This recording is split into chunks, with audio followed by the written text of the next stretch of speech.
Hello everyone, welcome back to another new vlog on my YouTube channel Kavir on the way. thumbnail দেখে বুঝতে পেরেছেন আজ কোথায় যাচ্ছি। হ্যাঁ, ব্রাসেলসে। আর ব্রাসেলস হচ্ছে বেলজিয়ামের রাজধানী, যেটাকে বলা হয় দ্য হার্ট অফ ইউরোপ। এই শহরটি তার স্টানিং আর্কিটেকচার, রিচ হিস্ট্রি এবং ওয়ার্ল্ড ফেমাস চকলেট অ্যান্ড ওয়াফলসের জন্য খুবই পরিচিত। এছাড়াও ইউরোপিয়ান ইউনিয়নের হেডকোয়ার্টার্স হিসেবে ব্রাসেলস হয়ে উঠেছে বিশ্বের একটি অন্যতম গুরুত্বপূর্ণ শহর।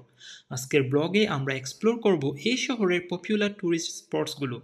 So without any further delay, let's jump into exploring the beautiful city of Brussels. Germany থেকে আমরা ফ্লিক্স বাসে করে যাত্রা শুরু করি। যারা বার্লিনে আছেন তারা চাইলে আরও কম খরচে এবং কম সময়ে ফ্লাইটে যেতে পারেন, তবে তার জন্য কমপক্ষে 1 মাস আগে অবশ্যই আপনাকে টিকিট বুক করতে হবে।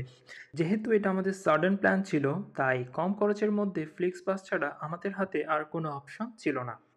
কথা বলতে বলতে এবং বাইরের দৃশ্য উপভোগ করতে করতে অবশেষে আমরা ঢুকেই পড়লাম ব্রাসেলস শহরে।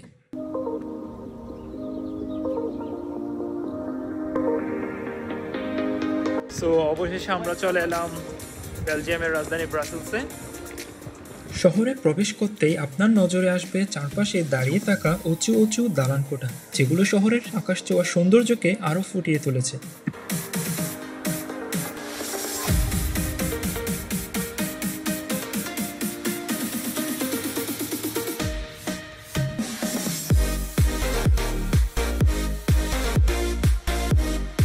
বাস স্টেশন থেকে আমাদের হোটেলের দূরত্ব খুব বেশি দূরে না, তাই হেঁটে হেঁটে রওনা দিলাম হোটেলের দিকে।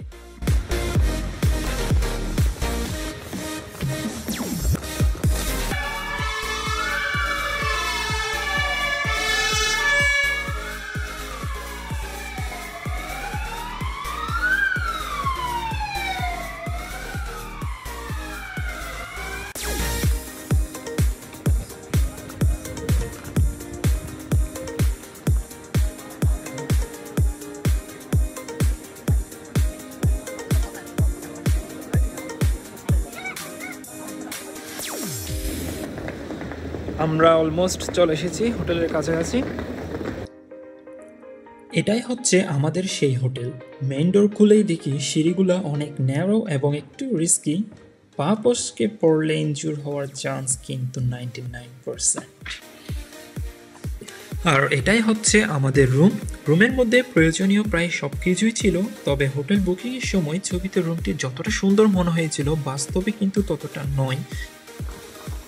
এরপর জিনিসপত্র রেখে ফ্রেশ হয়ে আমরা বের হলাম লাঞ্চের উদ্দেশ্যে। বাইরে বের হয়ে দেখি রাস্তায় বিশাল আকৃতির এক দাদু বসে আছেন গাড়িতে। জানি না তিনি আসলে কি চাচ্ছেন, দাঁড়িয়ে কিছুক্ষণ দেখার পরেও বুঝতে পারিনি আসলে তিনি কিসের প্রচারণা করছেন। যাই হোক, তিনি চলে যাওয়ার পর আমরা সেই রেস্টুরেন্টের দিকে রওনা দিলাম, যেটি আমরা হোটেলে বসেই চুজ করেছিলাম।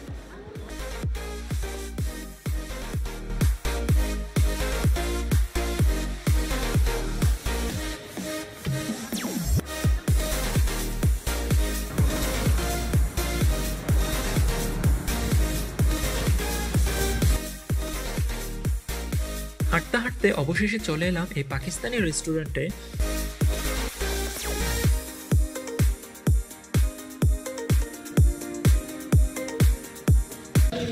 ফাইনালি আমার খাবার এসে গেছে।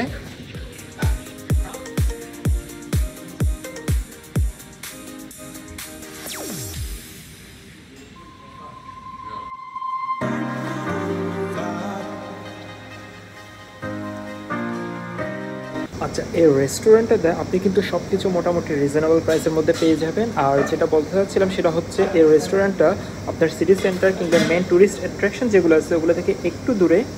আর দূরে হলো এখানে আসার মেন কারণটা হচ্ছে হালাল খাবার এবং দেশীয় একটা টেস্ট যেন পাই। আর আপনারা যদি চান যে হালাল এবং দেশীয় টেস্ট দুটাই একসাথে, তাহলে আমি এই রেস্টুরেন্ট আপনাদেরকে সাজেস্ট করবো।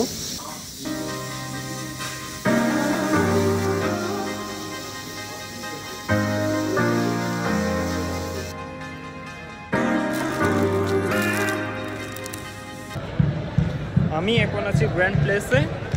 এখানে জানি না কি ফেস্ট হচ্ছে, দেখুন অনেকগুলো মানুষ।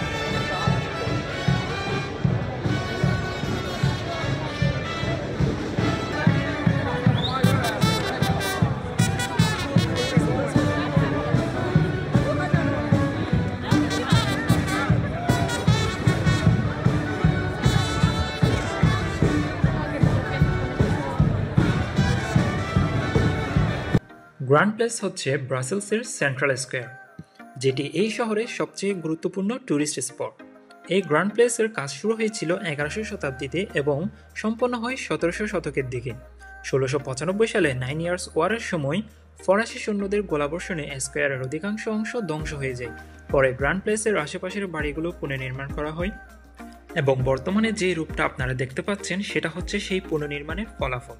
এটি ওয়ার্ল্ডের সবচেয়ে সুন্দর স্কোয়ারগুলোর মধ্যে একটি এবং 1998 সালে এটি ইউনেস্কো ওয়ার্ল্ড হেরিটেজ সাইটে জায়গা করে নেয়।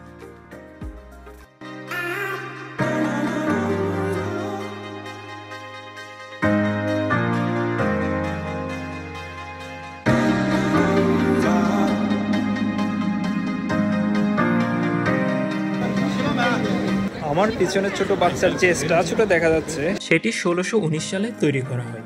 ব্রোঞ্জের তৈরি এই ছোট বাচ্চার ভাস্কর্যটির নাম হচ্ছে ম্যানেকিন পিস বা লিটল পিসিং ম্যান, যে কিনা ঝর্ণার বেসিনে প্রস্রাব করছে। ম্যানেকিন পিস তার ইতিহাসে বহুবার চুরি হয়েছে এবং ক্ষতিগ্রস্ত হয়েছে, যে কারণে 1965 সাল থেকে এর একটি রেপ্লিকা এখানে প্রদর্শন করা হচ্ছে। আর মূল যে ভাস্কর্যটি আছে সেটি ব্রাসেলস সিটি মিউজিয়ামে সংরক্ষিত আছে। ব্রাসেলসের মানুষের শান্ত স্বভাব এবং প্রতিরোধের চেতনার মূর্ত প্রতীক এই ম্যানেকেন পিস, যদিও এর সাথে জড়িয়ে আছে বহু লোককাহিনী।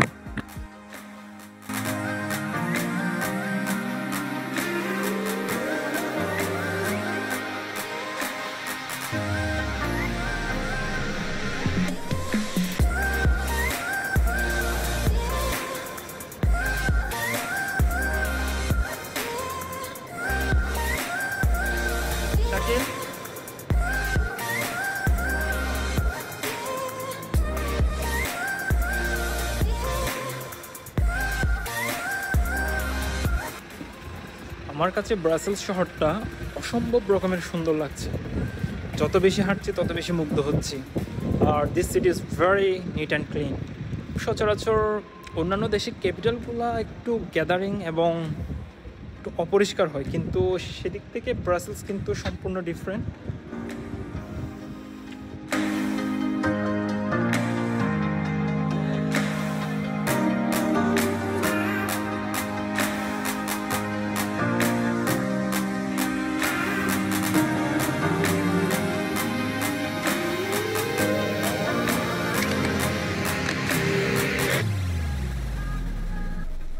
এখানে হাঁটতে হাঁটতে এমন কিছু ভিউ আসছে যেগুলা জাস্ট অ্যামেজিং। জাস্ট আমার পিছনের রাস্তাটা একটু দেখুন।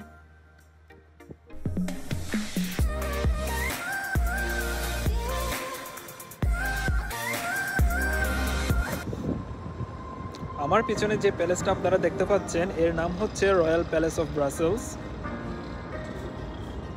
অসম্ভব সুন্দর, অসম্ভব। গ্র্যান্ড প্যালেস হচ্ছে বেলজিয়ামের রাজা এবং রানীর অফিসিয়াল প্যালেস, যদিও এটি রয়্যাল রেসিডেন্স হিসেবে ব্যবহৃত হয় না, কারণ রাজা এবং তার পরিবার উত্তর ব্রাসেলসের লাকেনের রয়্যাল প্যালেসে বাস করেন। এই গ্র্যান্ড প্যালেসে বিভিন্ন ধরনের সামাজিক ও সাংস্কৃতিক অনুষ্ঠান এবং রাষ্ট্রীয় কার্যকলাপ সম্পন্ন হয়ে থাকে।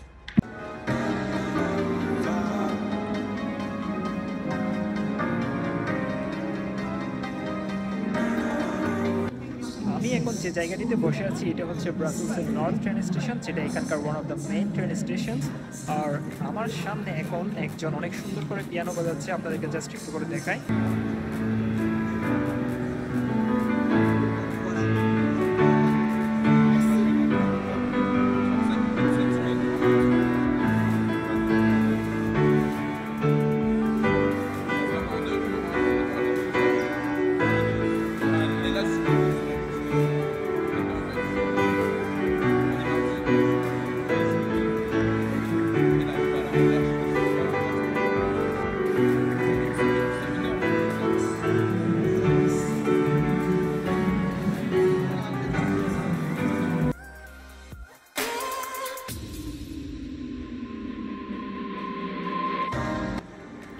আমরা এখন আছি আন্ডারগ্রাউন্ড মেট্রো স্টেশনে।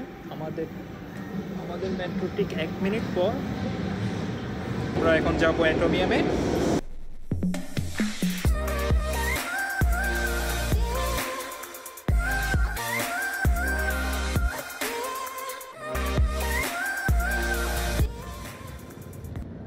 এটাই হচ্ছে সেই ব্রাসেলসের অ্যাটোমিয়াম, যেটা অনেক বেশি ফেমাস। স্পেশালি যারা ব্রাসেলসে ঘুরতে আসে তারা এই প্লেসটাতে আসে। তবে এটা দিনের বেলায় যতটা সুন্দর, রাতে খুব একটা বেশি ভালো লাগছে না আমার কাছে। যদিও আমি দিনের বেলায় আসি নাই, আমি আসলে ছবিতে দেখেছি, তবে আসার আর ইচ্ছা নাই। সো আমার ব্লগটা এখানেই শেষ করছি। See you in the next video, bye. আচ্ছা, আপনারা যারা ব্রাসেলসে ট্যুর দিতে আসবেন তাদেরকে একটা ছোট্ট টিপস দিয়ে রাখি, আর সেটা হচ্ছে আপনারা যদি অ্যাটোমিয়াম যেতে না চান তাহলে আমি বলবো এখানকার 24 আওয়ার্সের টিকিটটা না কেনাটাই আপনার জন্য ওর্থ হবে, যদি আপনি টাকাটা সেভ করতে চান। কারণ এখানে অন্যান্য যে ট্যুরিস্ট স্পটগুলো আছে সেগুলো একটা থেকে একটা খুব বেশি দূরে না, আপনি হেঁটে হেঁটে কভার করে ফেলতে পারবেন। আর ব্রাসেলসের রাস্তাঘাটগুলো এত সুন্দর, আশপাশে তাকালে আপনার অসম্ভব ভালো লাগবে। সো সময়টা আশা করি ভালোই যাবে।